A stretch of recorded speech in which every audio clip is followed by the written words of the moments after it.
चौधरी देवीलाल हरियाणा की राजनीति के बरगद की तरह हैं। राजनीति में उनका लंबा करियर रहा। 1952 में पहली बार विधायक बनने से पहले ही वे राजनीति में सक्रिय हो गए थे।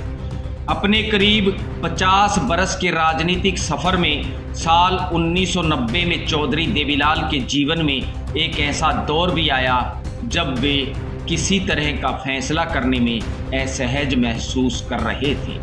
यह वो दौर था जब चौधरी देवीलाल के दोनों बेटे ओम प्रकाश चौटाला और रणजीत सिंह में वर्चस्व की लड़ाई चरम पर थी।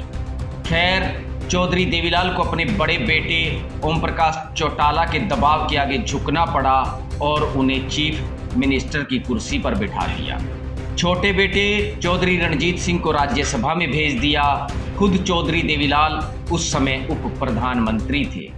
पर इसके एक साल बाद 1991 के विधानसभा चुनाव में चौधरी देवीलाल अपने दोनों बेटों की इस लड़ाई से इतने दुखी हुए कि दोनों को ही विधानसभा चुनाव नहीं लड़वाया।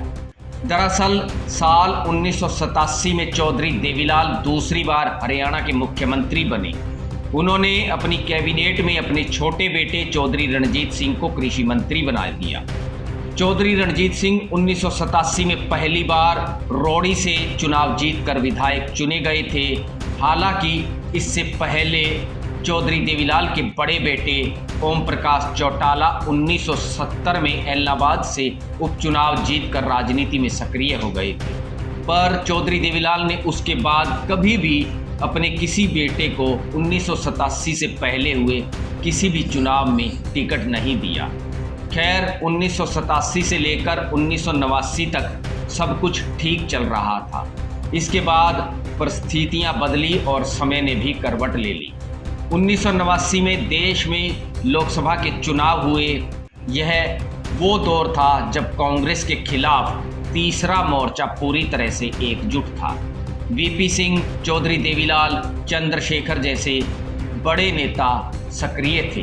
खैर, चुनाव हुए और तीसरे मोर्चे को बहुमत मिला।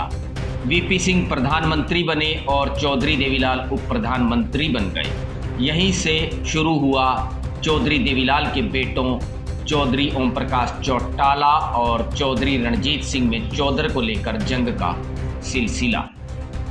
ओम प्रकाश चौटाला विधायक नहीं थे और मुख्यमंत्री बनना चाहते थे। अपने पिता की सरकार में कैबिनेट मंत्री रहे। चौधरी रणजीत सिंह भी मुख्यमंत्री बनने की चाहत पाले हुए थे।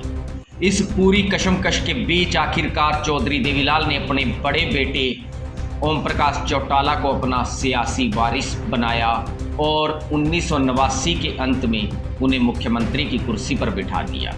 चौधरी रणजीत सिंह उनकी कैबिनेट में मंत्री बने रहे, पर चौधरी रणजीत सिंह अपने पिता के फैसले से खुश नहीं थे। चौधरी देवीलाल भी इन सारी परिस्थितियों से बड़े दुखी थे।